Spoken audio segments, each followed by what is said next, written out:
अस्सलाम वालेकुम। इस वीडियो में हम अमोर्टाइजेशन शेड्यूल या अमोर्टाइजेशन टेबल को सोल्व करने का मेथड समझेंगे। पेपर में आने का जिसका हर हाल में चांस है वो है अमोर्टाइजेशन टेबल, ठीक है, या अमोर्टाइजेशन शेड्यूल।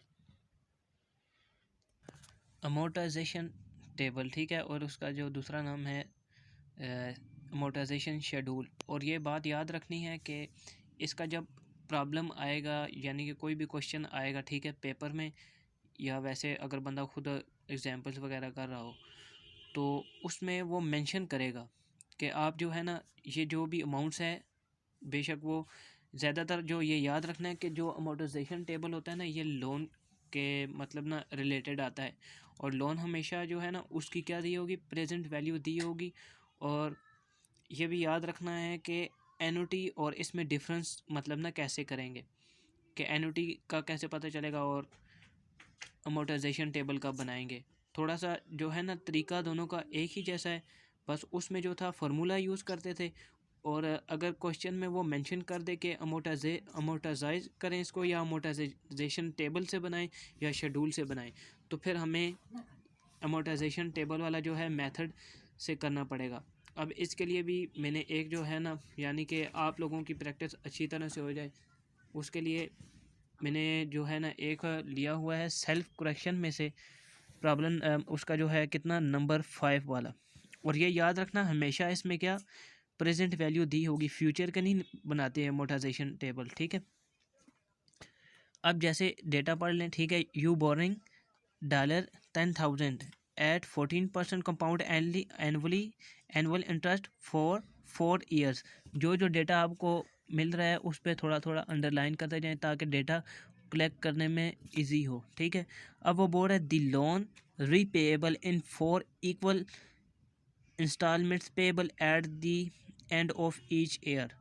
अब सबसे पहले उसने क्या कहा है, यू बोरिंग $10,000, ठीक है, यानी कि उसने क्या किया, 10,000 का उसने लोन लिया, कोई भी जो पर्सन था, ठीक है, एट 14% जो था इसका रेट हो गया, और एन जो है कितने साल के लिए, यानी कि 4 ईयर्स के लिए। और क्या कह रहा है, क्या आप बताएं कि द लोन इज़ रीपेएबल, यानी कि जब उसने लोन की जो अमाउंट है वो उसने रीपेएबल करनी इन 4 इक्वल एनुअल इंस्टॉलमेंट्स में।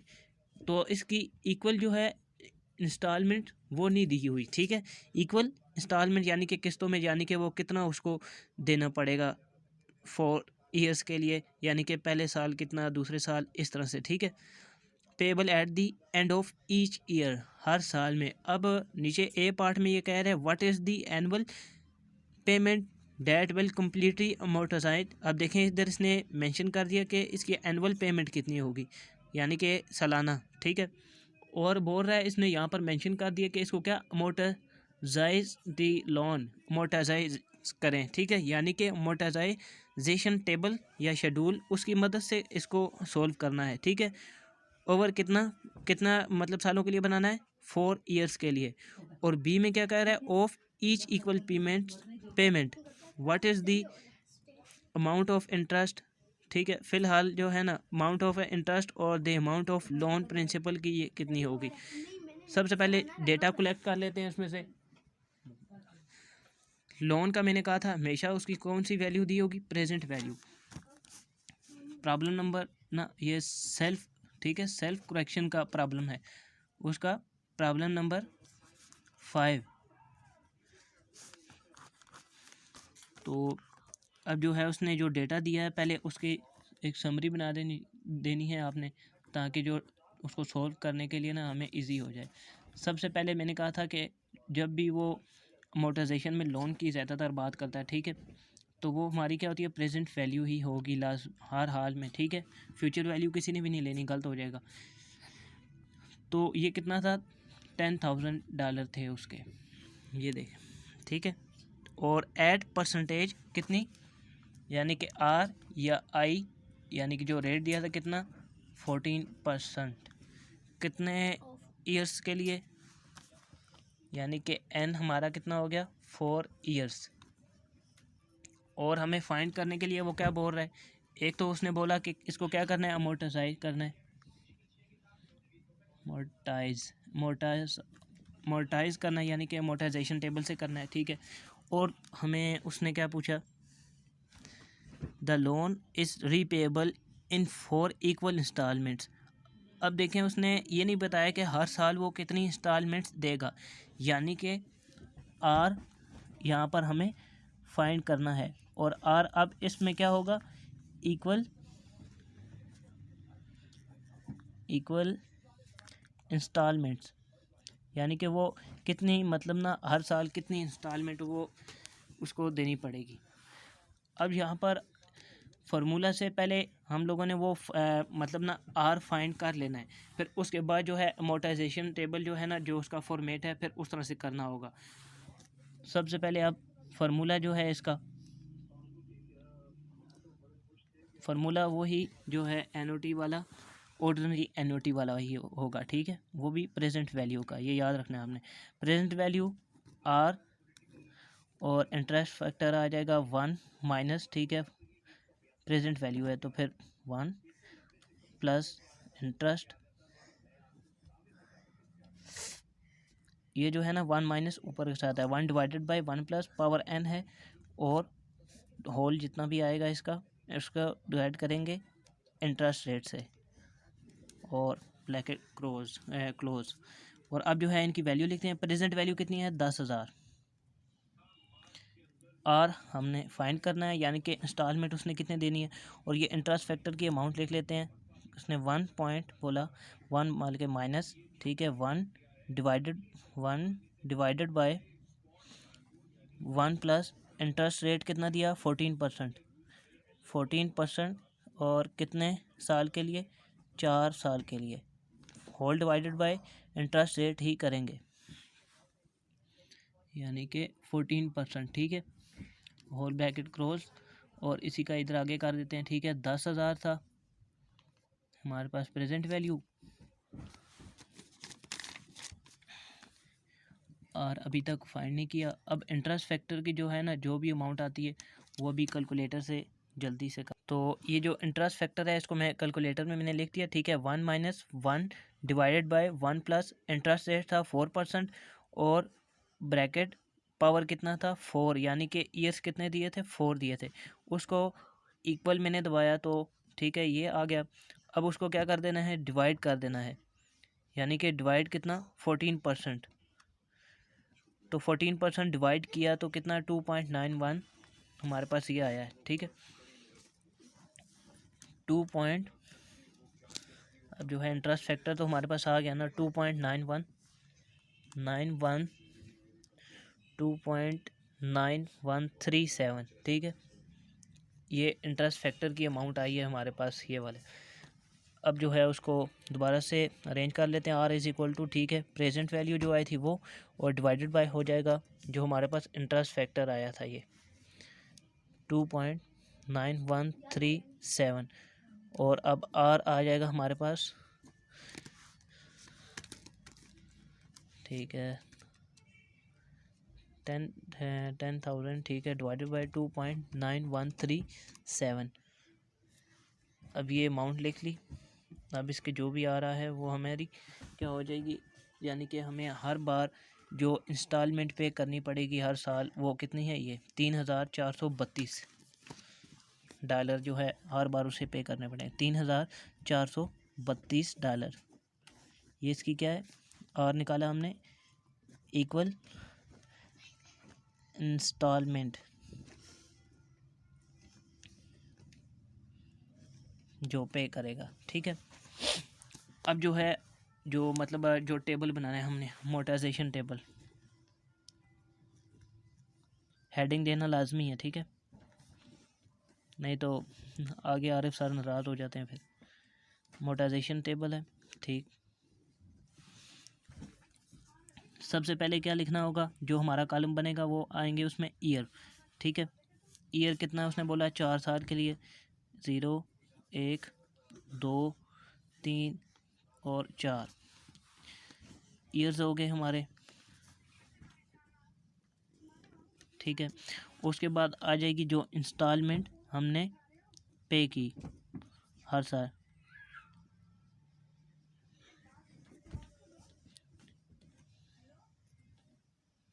ठीक है। इक्वल इंस्टॉलमेंट जो पे की वो आएगा इस टेबल में, यानी कि कितना हर साल हमें कितना करना पड़ेगा 3000, यानी कि 3442 रुपये पहले साल। तो यानी कि साल अब शुरू हुआ है तो उस वक्त तो नहीं करना, यानी कि पहले साल से स्टार्टिंग होगी ना उसकी। 3442, 3432 बल्कि 32 ये हर साल इसको करानी पड़ेगी। 432, 3432। और इसकी मैं एक ट्रिक भी एंड में बता दूंगा ना, उससे भी आप लोगों को ये पता चल जाएगा कि आपका ये अमोर्टाइजेशन टेबल जो है ये आपका बिल्कुल ठीक बनाया है या गलत। ठीक है, अब हो गया ये ईयर्स इंस्टॉलमेंट्स पे की कितनी, और जो थर्ड कॉलम आता है इसका इंटरेस्ट। ठीक है, यानी कि अब जितना भी उसने इंटरेस्ट रेट कहा था, इंटरेस्ट रेट अब कितना है इसने यहाँ पर 14%, इंटरेस्ट रेट 14%। ठीक है, और उसके साथ आगे अब जो मज़ीद आना है प्रिंसिपल अमाउंट। ठीक है ना, प्रिंसिपल अमाउंट यानी कि जो भी डॉलर में है तो डॉलर, रुपीज़ में है तो रुपीज़। और आखिर वाला जो टेबल जो मतलब बनेगी हमारा कॉलम, वो आ जाएगा उधर बैलेंस। बस थोड़ा सा ही जो है कम से कम इसमें 3 स्टेप जो है इन्वॉल्व हैं। एक तो आपको फॉर्मेट बनाना आता हो, ठीक है, और दूसरा उसके बाद ये इंस्टॉलमेंट जो पहला है, ठीक है, कि इक्वल इंस्टॉलमेंट कितनी पे करनी पड़ेगी। अब इंटरेस्ट के लिए हमें क्या करना पड़ेगा, पहले बैलेंस, यानी कि जो अमाउंट हमें कितनी थी प्रेजेंट, इसके पास अभी कितनी है 10,000 रुपये, 0 और 0, ठीक है, 10,000 रुपया, 10,000 डॉलर थे उसके पास, ठीक है ना, जो उसने लोन लिया था। ठीक है, अब जो इंटरेस्ट रेट कैलकुलेट करना पड़ेगा वो किस पर, ये याद रखना है, ये हर किसी में यही होगा, सिर्फ एंडिंग में एक मेन पॉइंट आता है, बस वो उसको गौर से समझना होगा आप लोगों को। मैं इसके जो है फर्स्ट 2 पार्ट्स कर दूंगा। ठीक है, अब जैसे 10,000 है, ठीक है, इसका 14% पहले लेना है, 10,000 का मल्टीप्लाई बाय 14%, ठीक है, तो कितना 1400 आया, 1400। ठीक है, ये किस तरह अब निकाला, इधर मैं साथ वर्किंग भी इसकी शो कर देता हूँ कि यानी कि 10,000 था, उसका क्या लिया मल्टीप्लाई 14% किया, तो हमारे पास क्या आया 1400 आया। ठीक है, अब जो है दूसरा स्टेप, यानी कि प्रिंसिपल कैसे फाइंड करना है। प्रिंसिपल फाइंड होगा इंस्टॉलमेंट जो थी ना हमारी, ठीक है, उसमें से माइनस करना है इंटरेस्ट की जो वैल्यू आई थी ये, यानी कि 1400। देखिए 3,000, ठीक है, 432 माइनस 1400, ठीक है, अब कितना आ गया 2032, 2032 आया, ठीक है ना, 2032। अब जो है यहाँ पर फिर से बैलेंस वाले कॉलम में जो अमाउंट आएगी वो कैसे फाइंड करेंगे, वो ये जो 10,000 है ना, जो अमाउंट हमारे पास पीछे जो बैलेंस था, यानी कि उसमें से प्रिंसिपल अमाउंट्स माइनस करनी होगी, ये याद रखना है आपने, माइनस करेंगे फिर तब इसकी जो नेट अमाउंट आएगी वो इधर शिफ्ट करेंगे। ठीक है, अब यानी कि किस तरह 10,000 माइनस 2032, 10,000 माइनस 2032 कितना 7,968 आया हमारे पास, 7,968। ठीक है, अब जो है यहाँ तक तकरीबन 3 पॉइंट्स तक ऐसे ही इसकी वर्किंग होगी, सिर्फ जो है चेंज आएगा कहाँ पर, जो आखिरी साल होगा, यानी कि अब इधर 4th ईयर है तो इसका आखिरी साल इधर आएगा, तो इसीलिए मैं उसको जल्दी से कर लेता हूँ, और फिर आखिरी जो 4 नंबर वाला पॉइंट है वो लाजमी आप लोगों ने समझ। तो इस तरह से जो नंबर 2 ईयर्स और 3 ईयर्स का है उसका भी ऐसे ही फाइंड होगा। ठीक है ना, यानी कि अब देखें दूसरा साल आए, अब इसका जो है बैलेंस अमाउंट आई, सबसे पहले इसका क्या करना है, इंटरेस्ट लेना है, कितना 40% ही, ठीक है, तो हमारे पास 1,116 अमाउंट आई। फिर हमने क्या फाइंड करना था, प्रिंसिपल अमाउंट। प्रिंसिपल अमाउंट मैंने बोला है कि जो इंस्टॉलमेंट हम लोगों ने कराई थी 3,432, वो माइनस कर देंगे किससे, इंटरेस्ट जो आया हमारे पास, जो उसका जो आई है ना अमाउंट, वो इंटरेस्ट यानी कि लगा के जो अमाउंट आई है वो 1,116 में से माइनस करेंगे, 2,316 आएगा। फिर जो बैलेंसिंग वाला भी दोबारा से उसी तरह होगा कि यानी कि जो पहले बैलेंस पड़ा था 7,968 रुपये डॉलर बल्कि, तो माइनस कितना कर देंगे, 2 उसमें से 2316 माइनस करेंगे तो $5652 इतने आ जाएंगे। इस तरह से तीसरे वाला भी होगा। अब जो मेन पॉइंट था वो फोर्थ वाले में है, ठीक है ना। जब भी आखिरी में यानी कि जो भी इंस्टॉलमेंट होगी उसके आखिरी साल ये इस तरह से करना है, ये लाजमी गौर से ये देखना है ये कि यानी कि इसमें है ना। अब देखें पहले तो था हम लोग का इस बैलेंस का यानी कि क्या करते थे, पहले 40% ले लेते थे, लेकिन आखिरी में जब हो उसकी परसेंटेज नहीं लेंगे।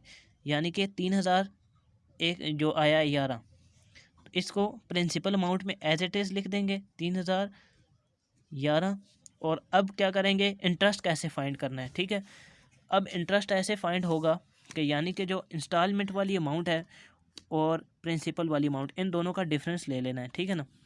यानी 3432 माइनस 3011, 3432 माइनस 11 कितना आया हमारे पास, 421 आया ये इंटरेस्ट वाली अमाउंट में, ठीक है। तो और अब यहाँ पर क्या रह जाएगा, यानी कि वही काम करना है फिर बैलेंसिंग अमाउंट से प्रिंसिपल अमाउंट माइनस हो रही है एक जैसी है, तो फिर क्या बच जाएगा, 0, ठीक है। अब है इन सारा का जो है ना, हम लोगों ने क्या यानी कि टोटल अमाउंट, टोटल बस टोटल लिख देना नीचे। फिर मैं वहाँ से आपको जो है मैंने कहा है कि चेक करने का बताऊंगा कि आपका टेबल बिल्कुल ठीक है या गलत। मैंने इन सब का यानी कि इंस्टॉलमेंट जो थी उनका टोटल किया जाए तो कितना $13,728 आते हैं, ठीक है। और जबकि इंटरेस्ट का जो है इस सब का टोटल लिया जाए 3,728 आते हैं, और प्रिंसिपल का भी ऐसे ही लिया, और बैलेंस वाला जो है इनका भी जो कॉलम है इसका भी लिया तो $26,631 आए हैं, ठीक है। अब जो मैंने कहा था कि इसकी जो है ट्रिक बतानी थी मैंने, कि यानी कि ये याद रखना है कि जितने ये कॉलम है, ठीक है, यानी कि इंस्टॉलमेंट से लेकर प्रिंसिपल तक इनका जो टोटल सम है ना वो कितना आना चाहिए हर हाल में। जो बैलेंस आया है हमारे पास 26,631 ये आना चाहिए। इससे ये आपका चेक हो जाएगा, यानी कि इन सब को ये फ़र्ज़ करें, ये आपका जो है ना फ़र्ज़ ना करें, ये है ही आपका चेक पॉइंट है कि आपने बिल्कुल ठीक किया या गलत। इन सब का टोटल कितना आना चाहिए, इतना, ये तब है। और ये आपका ऐसे